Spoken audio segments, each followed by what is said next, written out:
You doing? Hey, Dave, what's going on, brother? Just living the automotive dream. Hey, me and too. Hey, you know what? Today's podcast, I want to talk a little bit about the state of the automotive small business. Is that different than the state of Arizona or Wisconsin? I think it is. It's a little bit North different. Dakota It's a little bit whatever? different. I'll get you a dictionary All right. later on, and you can look that up. Well, thank you very much, Dave. So, you know, we're kind of a unicorn, Glenn.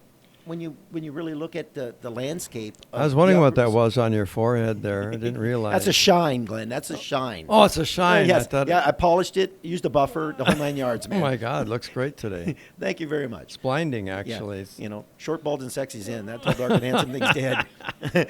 So we're looking at these small businesses, and you and I been around a long time, and in the last 2 to 3 years, I have seen so many small businesses, not only in the automotive side, but in other small businesses being bought up by big investment companies and hedge funds and people that are they're going out and investing in these small businesses. And so it's changing So what's the the whole big landscape. deal? What's the big deal about that? Well, it's changing the landscape of what we do. Ah. They're actually taking smaller You- businesses. you're not talking that about like the personal touch you get when the owner's there every day. well, And absolutely. the same crew's been there for 15 or 20 years. Yeah. And the familiar faces aren't there anymore because it got bought up and they've replaced all these wonderful people with a bunch of corporate and they idiots. change the actual business. They change what they do. Some of them they're not doing diagnosis. Sometimes they're not doing this. The They're majority of them aren't. right. And because we also know that in this industry we're about 400,000 short in our industry for technicians and I think service it's more advisors. than that, but that's a good start. Yeah, right. And so we're sitting around going, okay, they can't find them either. Once they buy all these shops, they're having a hard time, getting the qualified technicians in there to diagnose cars and do the hard stuff that you and I do. But the state of the whole industry is to where there's less and less of us around. And Exactly. you mentioned a couple of things that, first of all, the familiar face, familiar face, and also Yeah. when there is a problem or there is something that needs to be dealt with, the owners are usually on well, staff. let me go down this road. Yeah. You know, you go to a national brand. I won't name any, but you go to a national brand. You have a problem with a warranty or whatever, and the manager there is trained or whatever to say no and try to fight you every way. So then you have to crawl up the corporate chain Yeah. and talk to some guy in another state who doesn't know you or give a rip about you, just like probably the place you went to doesn't either. You're just a number. You're not a person that they've been doing business with for, in some cases with us, decades, right? Yeah, oh, absolutely. We're dealing with right now 4th or 5th generation, families. It's awesome to see, these kids when they're little, It is. they grow up and now they're driving and now they got kids and it's just crazy. So, we got to see that and we built those relationships. And that's one of the that things. is such a huge part. Right. People buy from people they like. People build relationships. You know how many times that I get customers that come in from some of the big dealerships or the big chains where they've got a revolving door as service writer. They're dealing with Mary today, Fred tomorrow, Jane the next day, Yeah. and they it's like going to the doctor. How many times do you want to switch doctors? Nobody wants to do that. No, it's hard. It's hard to find a good one. Yeah. And then when they retire, Yeah. or they get partners in the practice, you still want to see the same. They get 3 or 4 people now in their practice, right? And they're getting to that age where they're not, they don't want to do the daily grind 5 days a week or whatever. But, it's funny, you don't want to really go see one of their associates, even though they handpick them and they feel like they can deliver the it's same the level of service. The murder part of it is you got to go through your whole history because they don't know you. And it's the same with your car. Once you get to know a customer's car or your service writers get to know a customer's car, that customer likes to come in and feel like, okay, you know what you did to my car last time. You know what needs to be done to my car. Now, if you're starting over with somebody else, you got to explain the whole thing all over again. It's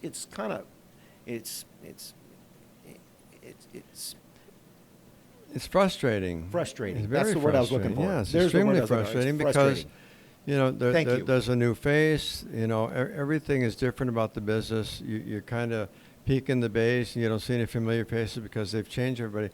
A lot of these chains come in and they basically just fire everybody who was there before, or everyone just quits because they loved working for the people that they work for so long. So these people are basically starting from ground zero. Well, like you said it earlier, you become a number, and the thing of it is, even the employees feel like they've become a number because they've had that family feel, and you and I both know that we treat our employees like they're family, and we try to, whatever issues going on in their life, hey, we're there for them.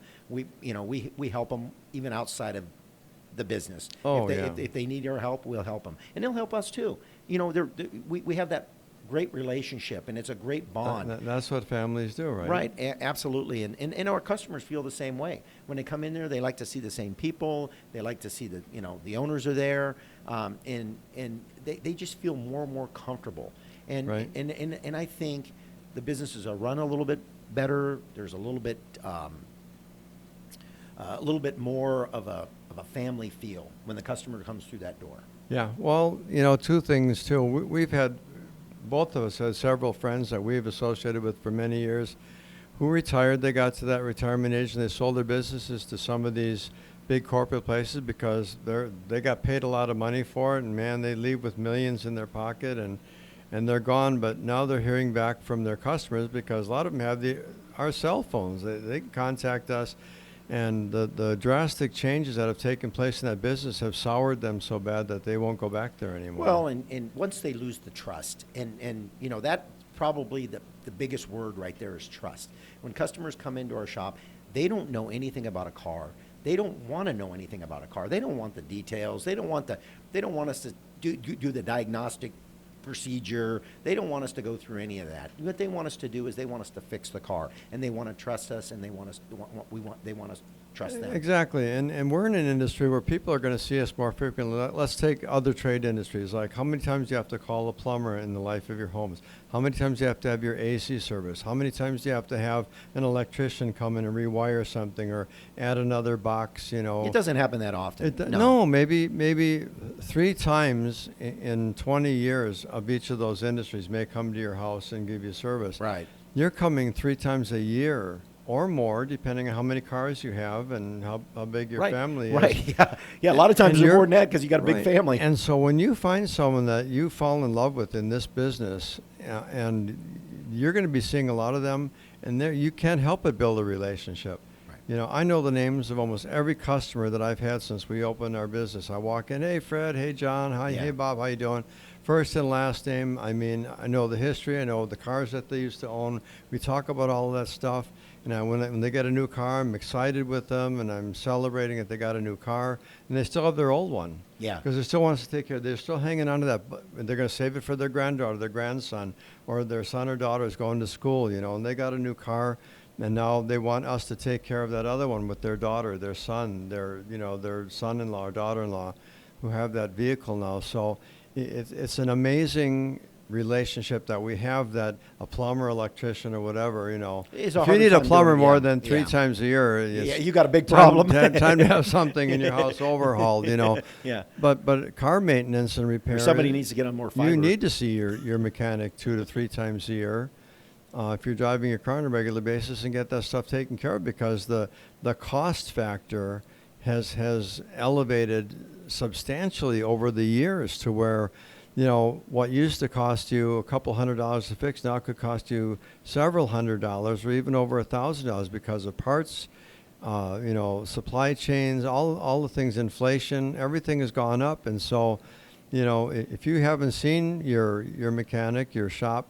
for a couple of years, there's got to be major sticker shock. Well, and one of the things I wanted to kind of bring up, I know one of the shops, and I won't mention any names, but he was bought out by one of the bigger investment firms, and this guy did a lot of technology. He had a lot of scan tools. He had a lot of OE stuff. He did a lot of diagnosing of hard problems, kind of like what you and I do, right? His shop was kind of run the way we run ours, and we do everything. And the minute that they took over that, they canceled all the subscriptions to all of the technology that he had. They don't pay for any of that anymore because that's not what they're after.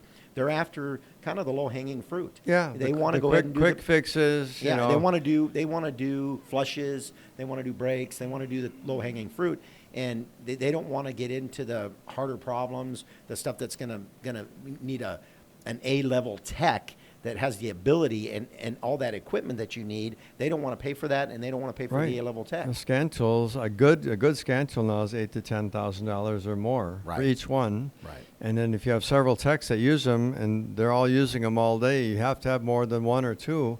Well, We- just the different cars. I mean, some of the German cars take some different scan tools than the American or the Japanese, and so you kind of have to. You have to. Some of them do this and some of them do that. And I have you gotta a diesel specialty tool too for Yeah, there you diagnosing go. diesels, Diesel's and another one. everything's Absolutely. different. For hybrids, I mean, you can use some of the standard scan tools, but a lot of them require a lot more in-depth stuff that you're not even using a scan tool for. You need other equipment for pinning wires and looking at stuff, voltages and levels of different things. So there's a lot of equipment. My alignment machine cost me $70,000.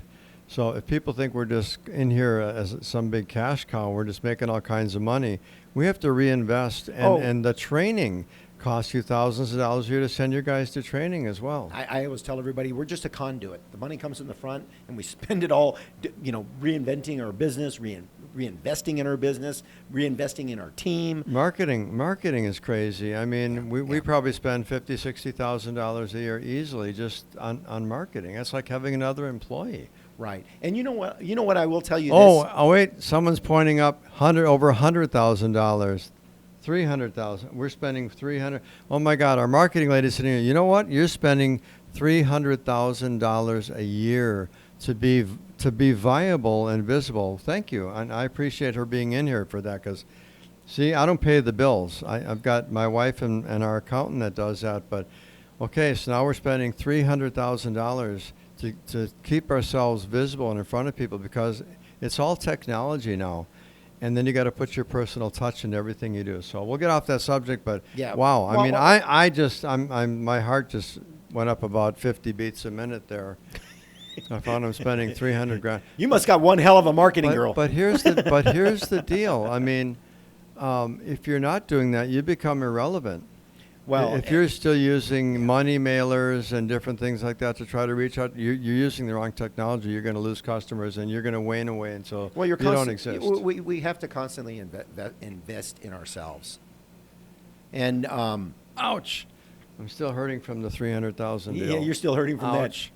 Well, and it's back to the original topic that we were talking about was the state of the auto repair business, and really a small business. It's not only auto repair; it's happening in all other industries. And here's the thing that I find very interesting is they will take a business like yours and mine, and they will turn it into an institution. Basically, well, no. What they do is they turn it into basically a business that doesn't do what we do. They don't want to do the. Remember, insane asylums are institutions too. Yes, insane asylums.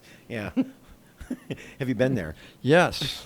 Good. But they released me several times. And that's now, why you got in the auto repair industry, right? Exactly. It's 'cause you're insane. Well, that's a pre-qualifier. Yeah, pre-qualifier. If you're not insane before you go into this business, And back to what I was saying is the thing of it is they turn our business into something that it wasn't. I mean, they turn it into basically a service-based business, and they don't do the diagnosis and don't do that. Well, and then there's less and less of us to do the diagnosis and actually do all the things that we do.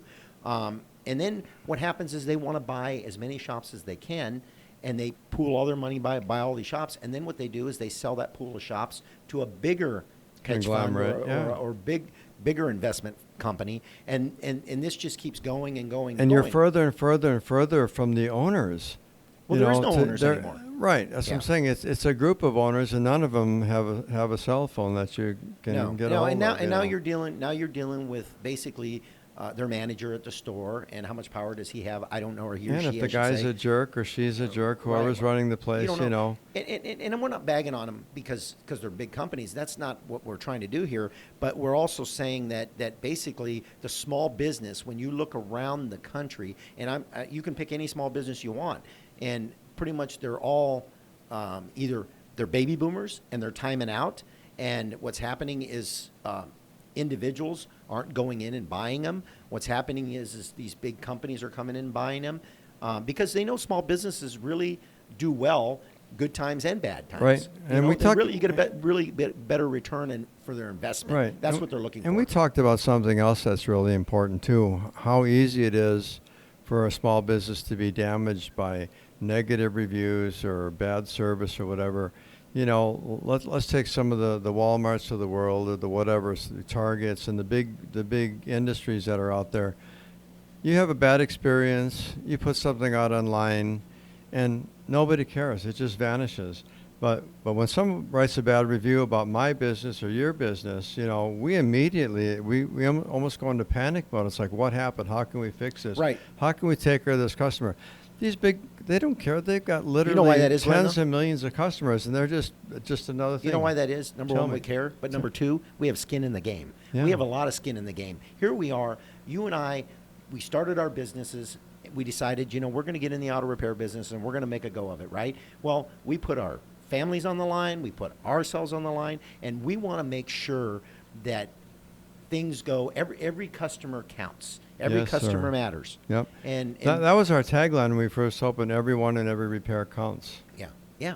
Every customer matters. Mhm. And that's really what we know as small business owners, that really we don't want to make anybody upset. We want to go ahead and fix whatever we got to fix. And you and I know you do the same thing I do. You go to the nth degree. You go way above and beyond to fix whatever isn't right. And we just do it because it's the right thing to do. And that comes right out of our wallet. It's not like we have some big corporation with billions of dollars and we have to do something nice for somebody and we give them a free TV when they drop theirs in the parking lot and broke it and say, hey man, this thing was damaged, Well, and look at, none of the people don't look at the small businesses, is look what we do for the community.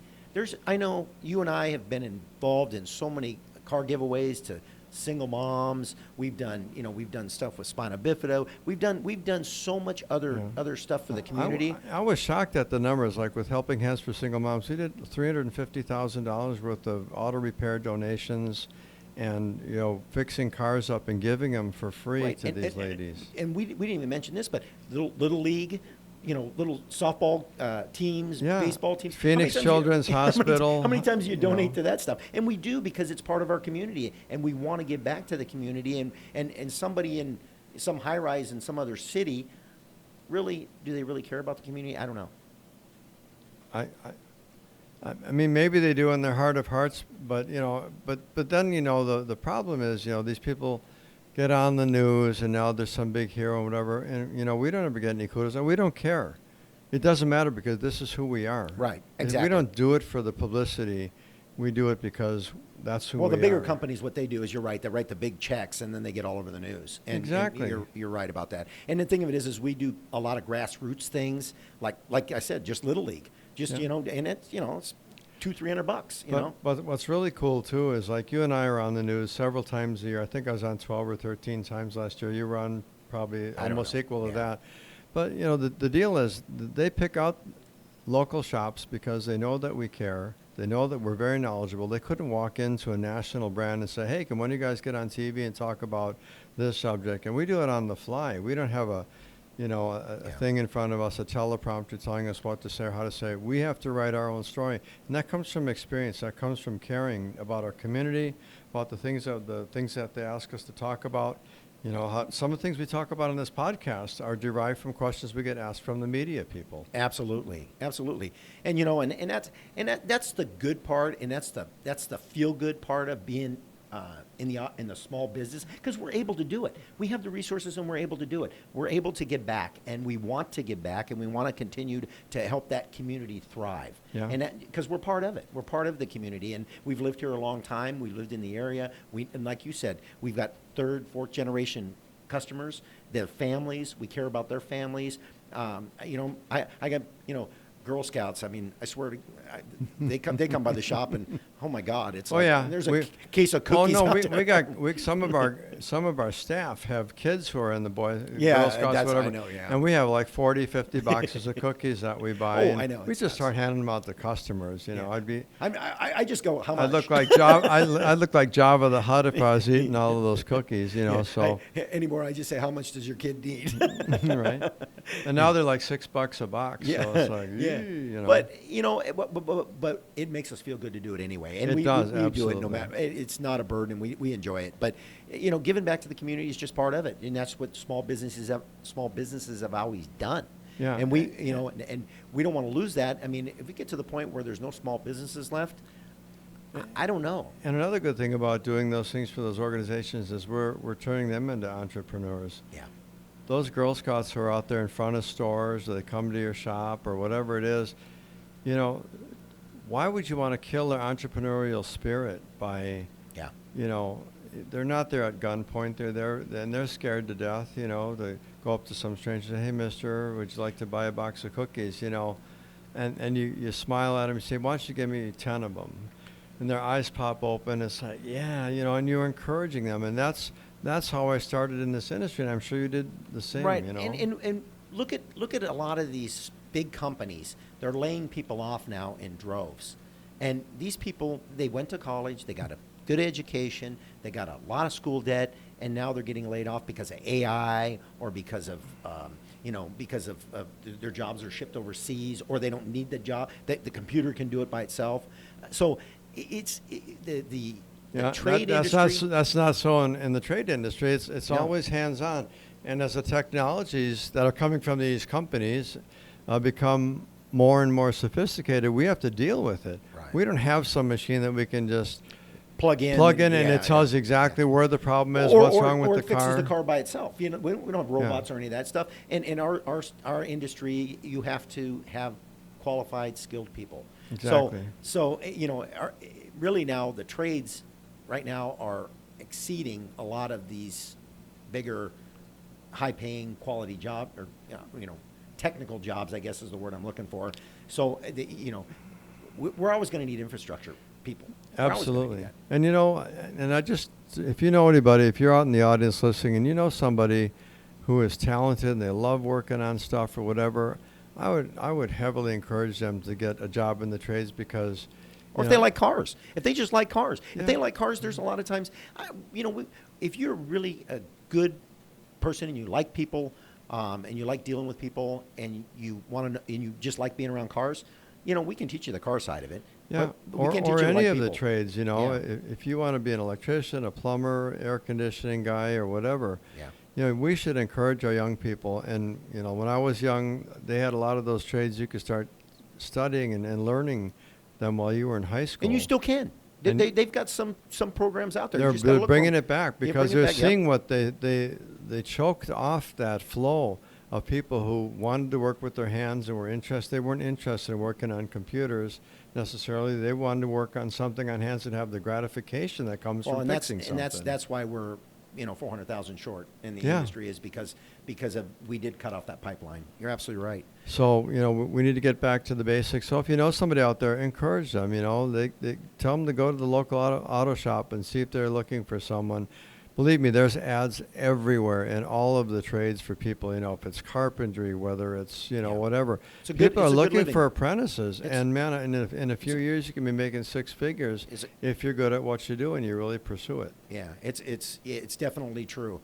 Well, hey, Glenn, I hope that people out there in podcast land got some information, kind of the inside of the auto repair business, what's going on, and really small business in general is kind of what we were. Yeah, what we were this going is for here, really talking to you. personal for us, and Yeah. for us to be able to share, how we actually didn't even share how we got started, and we'll do that in another episode. But the point is that we're here now, and we've been here for a long time. Like I said, Dave and I collectively have almost 100 years in this industry, and it's exciting. It's never boring. There's always something new every day, every car, every person who comes in. There's always lessons to learn, things to be repaired, tidied up, things that we can teach, young drivers about how to take care of their vehicle and save themselves thousands of dollars. So it's an honor for me to be in this industry. It's an honor to have Dave sitting next to me, because he's an awesome person. His business is awesome. He's got a great personality, and he and I have become very, very close friends. And that's why when I decided to do a podcast, I thought, who am I going to use or choose to do this with me? And Dave was the first person who came to my mind, and I'm glad that he decided to join Oh, I me. appreciate that, Glenn, and yeah, I'm glad you asked me, and thank you for that. And we've been doing this, like Glenn said, a long, long time, and we just I learn something new every day in this industry, and it's exciting. I got a great team. You got a great team, and we want to just keep the legacy going. Yeah. And that's what we're doing. I'm a second generation owner. My dad started this 71, and I bought it from him a long time ago. And so we're just working that way. And you know, that's kind of it in a nutshell. Yeah, there's nothing better in business than to do what you love and love what you do. Right. And Dave and I are definitely on board with that. So, hey, thanks again for joining us, and we will catch you on the next episode of Under the Hood with Glen and Dave. And don't forget about getting on our website, podcastunderthehood.com, and we are on many different definitely venues. check that out. And if you like it, subscribe. Thank you.